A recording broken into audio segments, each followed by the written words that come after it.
Hello and welcome to your daily dose of Satoshi's news. Today's date is Thursday, the 16th of January 2025, the year BSV comes alive. Experience the best of both worlds today at betbitcoinsv.com, the best casino and sports betting on chain. Have a little flutter in private using the original protocol and genuine Bitcoin.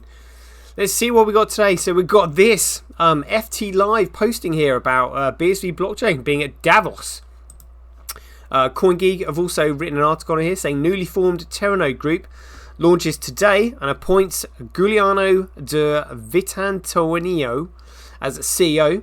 And we've got the website here, so we'll just have a look through that. It's very exciting. Watcher Guru says Coinbase launches that's great coin loans for US users. Oh my god, they are Ponzi scheming. Again, like all the others. Get your coins off their exchanges while you can. It's only going to end in tears. Like, oh my goodness me. Got some posts here from Craig, which look quite cool. Upbit Crypto Exchange has received a suspension notice in South Korea.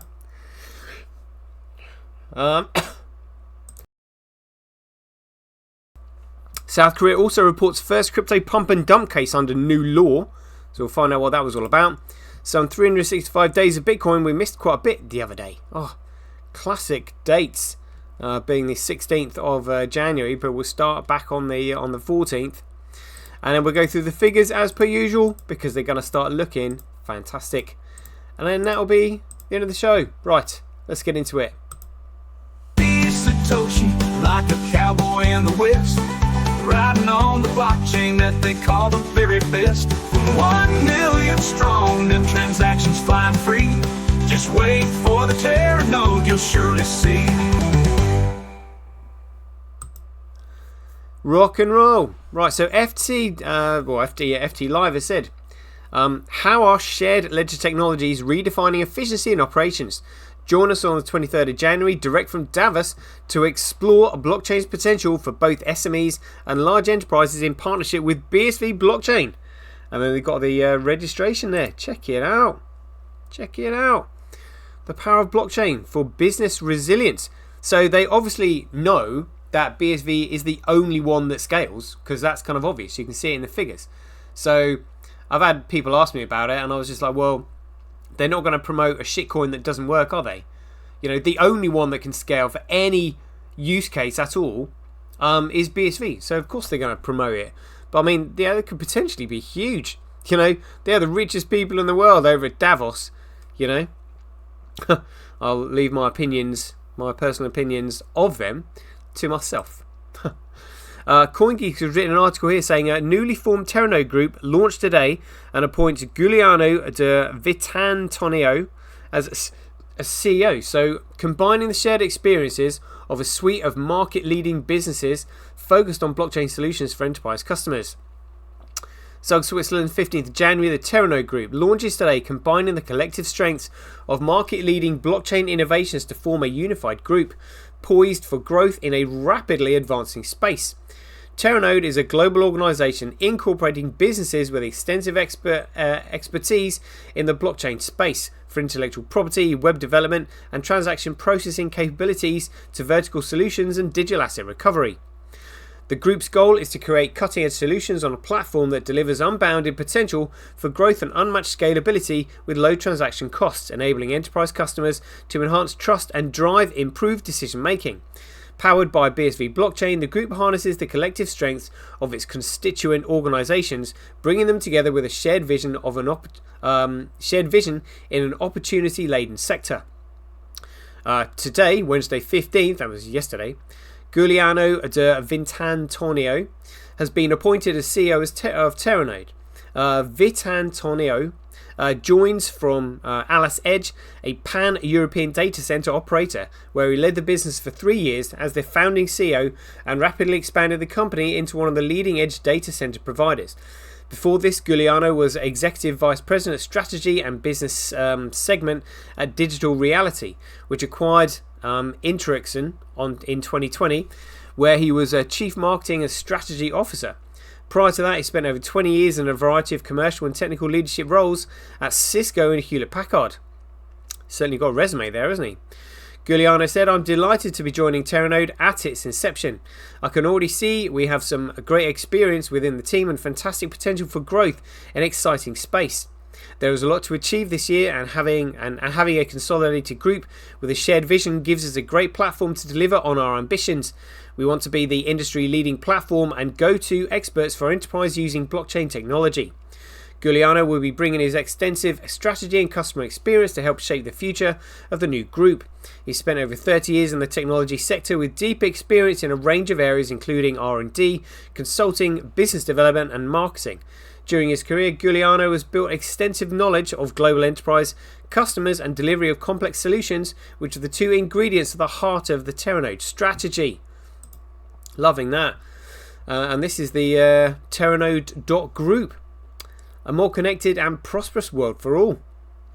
Using the purple colour there as indicating sovereignty. Loving that.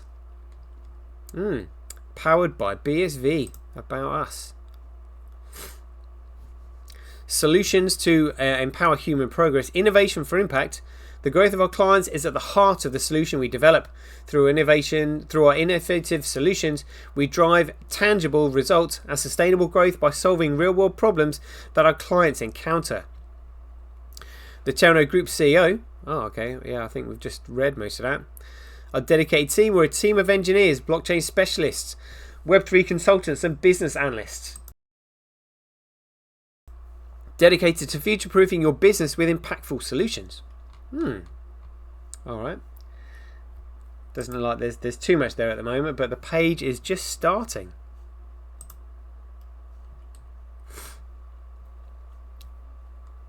I'm guessing that's what we've just read. Oh. Very good. Good to see that out there. Very nice. Alright, press center. Alright. And a Watcher Guru said Coinbase launches Grapecoin loans for US users. In what is surely an important development for the digital asset industry within the country, Coinbase has officially launched Grapecoin loans for US users. Indeed, users in the United States can once again be able to get BTC loans directly from the cryptocurrency exchange. The returning feature is a key part of the platform's recent partnership with centralized finance lender Morpho. Currently, access to the new crypto-based loans is available to all American customers outside of the state of New York. Moreover, they're expected to expand the offering in the coming years. They're just trying to get everybody wrecked, is literally what they are. Coinbase brings back Bitcoin loans for US customers through new partnerships. Things are expected to change for the US cryptocurrency market in 4 days. US President-elect Donald Trump is set to be inaugurated. Moreover, he is poised to bring with him a complete overhaul of the regulatory challenges that have stifled the market's growth in the country over the last 4 years. There has been no growth whatsoever. There is no scalability here at all. It's literally just Ponzi scheming after Ponzi scheming. Utter BS. What reality has seemingly emboldened a host of companies to embrace expansion. Whatever. Among them is Coinbase, which is officially launching the return of Bitcoin loans to its US users. Oh, whoopee-doo, more loaning, more shitcoining. Indeed, the cryptocurrency exchange is bringing back the feature following a recent partnership, according to a DL News report. And loaning will be staking. Oh yeah, that's right, just give us coins, we'll stake them. You get a return on them. Oh my god. There's no denying that cryptocurrency lending has a checkered history. You can see that again. To say the least, let's look at FTX and Celsius and Luna and all that. During 2022's harrowing crypto winter, a plethora of lending platforms ultimately collapsed. Celsius, Genesis, BlockFi were among the billion-dollar firms that would end the year bankrupt. And what makes them think that Coinbase is going to be any different? This is so ridiculous. As if you haven't learned your lesson. Look, Celsius, Genesis, BlockFi, billion-dollar firms all went bankrupt. What are the... It's such a joke. Additionally, they would cause billions in losses. However, Coinbase has promised to learn from those mistakes. Whatever. Indeed, the company has noted that its Bitcoin loans as Grapecoin are far from different this time. They're operating simply as the middlemen. Moreover, they'll be powered by a lending protocol in Morpho that currently has $3.7 billion in deposits. That is literally only going to end in tears. Whatever it is, just such a load of shit. because they're not used as medium of exchanges. It's Ponzi after Ponzi is literally all it is. Good grief.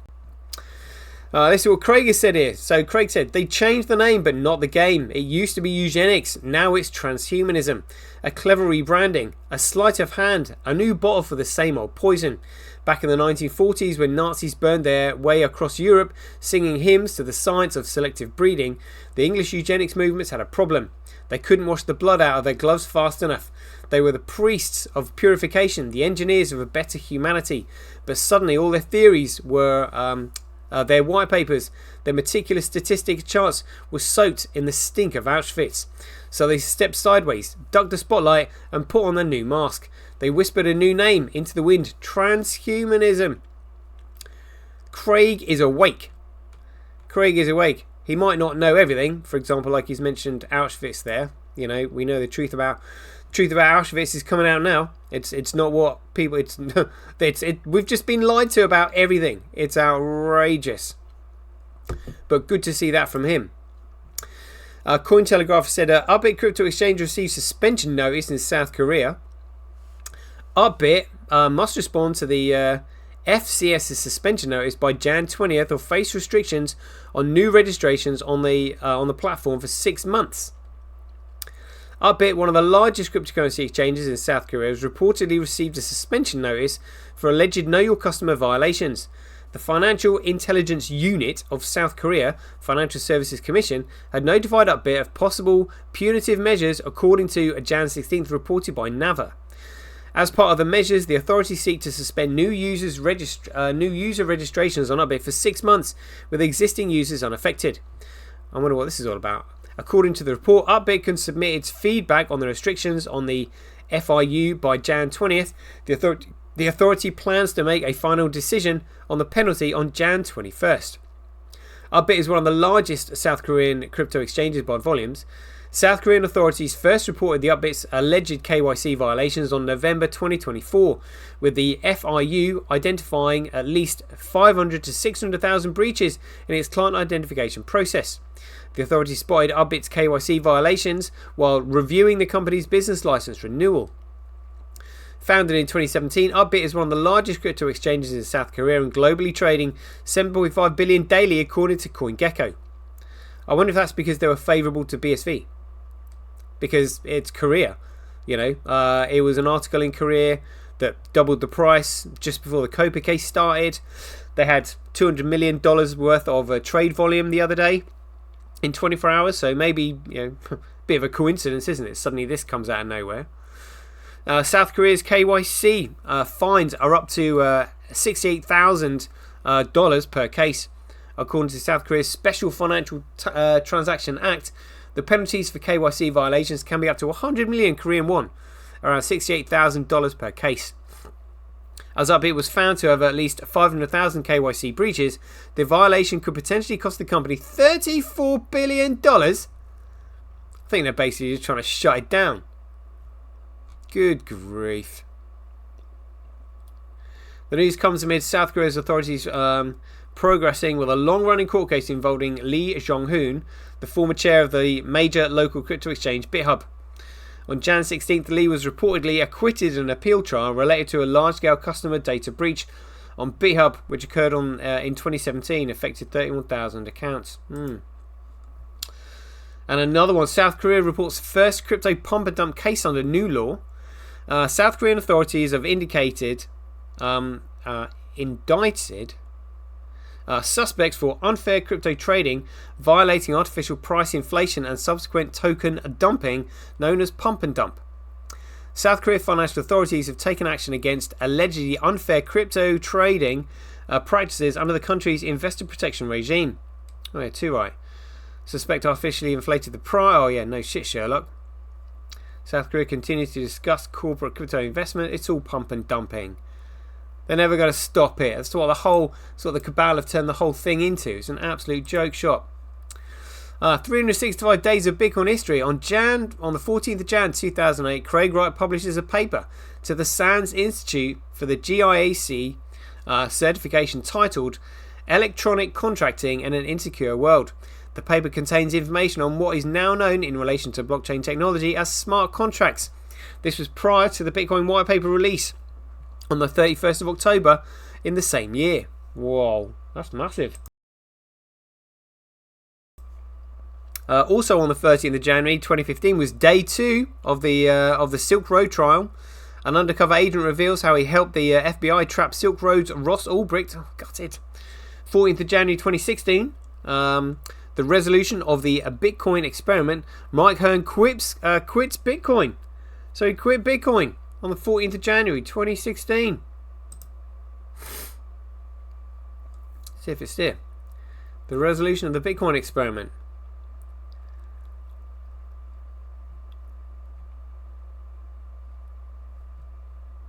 Oh, look at that. It's smart guy. I don't quite know what happened between him and Bitcoin. I'm guessing, he was probably chased out. Probably. When parts of the community are viciously turning on people that have introduced millions of users to the currency, things have got really crazy. Yeah, absolutely they have. He could not have known what he was getting involved in back then. Whoa. Death Spiral begins. Yeah, too much shit in the space. Because he's just like, why would anybody cause all this shit? He wouldn't have known any better back then. On the 14th of January 2020, this was Tulip Tuesday. When Craig confirmed that the keys to the Tulip Trust were returned to Dr. Craig Wright via bonded courier. And this was in the Asia Times. Oh. Okay, I've got... Hey, there we go. And that was printed on the 15th of January 2020. Craig Wright's Satoshi keys have been delivered. Would you believe it? Would you believe it? On the 15th of January 2010, the first Bitcoin exchange proposed called bitcoinmarket.com. That was talked about on the Bitcoin forum. 15th of January 2012, Bitcoin first mentioned in The Good Wife. Bitcoin was at $3 when it first got a reference in a TV show named The Good Wife. It got mentioned in episode 13, season 3. Episode name was Bitcoin for Dummies. The episode was aired in 2012 on Jan 15th. Little context of the episode: Alicia defends a man who claims to represent the person who created a new online currency against the Treasury Department, while Dana tries to play Kalinda against Will to help the DA's case against him. I remember that. I wonder if we can just have a little look here. Thank you. Feeling less terrified? Oh, much less. Here's your cashier's check. It only took 20 minutes standing in line at a bank to change dollar bills into another piece of paper. Thank you. I went online and I bought 1 Bitcoin last night. Really? It's the future. I don't know. It didn't feel real. No. Real's gonna change. Just watch. Dollar bills can be lost. Cool. Loving that. I mean, I wasn't even on Bitcoin back then. What a shame. And it was already getting mentioned in Good Wife. I quite enjoyed that TV series. The 15th of January 2015 was day 3 of the Mt. Gox, the Silk Road trial. 15th of January 2016, a well-known Bitcoin developer exits the community saying the cryptocurrency experiment has failed. That was in Cointelegraph as well. Look. So he would have had how Mike Hearn sold all his Bitcoins in 2016 and market proved him wrong. Oof. Did he actually sell all of his Bitcoin? Saying I've sold all my coins.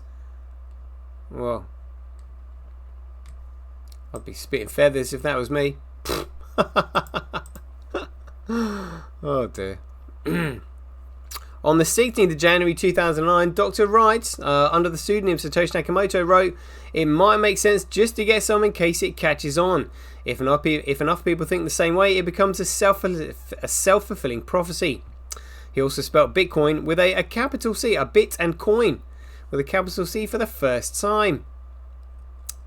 Amazing. On the 16th of January 2015, Mt. Gox CEO Mark Capellis was at one time believed to be Silk Road's mastermind Drake Pirate Roberts. No way. Yeah. Alright, that's a little bit 365 days of Bitcoin history. To have a quick look at the figures because it's been 20 minutes. We'll just go through these quickly. So we've got Greg Coin, $100,000 again. BSV, $58. Let's have a look at the transaction volume just quickly while we're here. 22,300,000 according to BInfo charts. Yeah, 22,300,000 cross-reference with what's on chain. Good, good. Block size, let's have a look at what's coming through. Here we go. There we are. Oh, we've got 86. 86. Oh, 378. Look at that, a 378 megabyte block. And Greg Coin has got no blocks over 2 megabytes. And we've got one here at 378. That's hilarious. It's currently 125,000 times cheaper to transact on Bitcoin than Greg Coin. Mining Bitcoin at a 12.2 comparable loss. Let's have a look at the politics then. Global hash rate 7 days. Global hash rate 24 hours. Oh. Greg Coin hash rate. Oh, it looks like the top 3 are trying to divide it out amongst them more evenly. Other miners 4.17. B crash. Other miners up to 61.8. Fish price cash. Who cares? Bitcoin. What is going on here? Let's have a look at this. Oh, it's nothing like what CoinDance was showing us. This looks alright. Kuv though in the lead at 30%. QD Link 27. Tal at 21. Other miners 12.59. Gorilla Pool 5.5. Mining Dutch trying to get a look in. 2.1. 6 miners on the network so far. Very good. Let's have a look at the Tether weather. Oh, look at that. They've done some more pumping. So 137.2 billion. So it's 200 million gone in today. Pumping the market yet again. It's outrageous. Short ratio 0.5. So they're saying that they've gaining more confident in the longs now because Tether started printing again. Not as much. Right, so let's have a look at what we've got here. So Binance features $13 million trade volume. Index 96. Yeah, $96 million of 24-hour trade volume.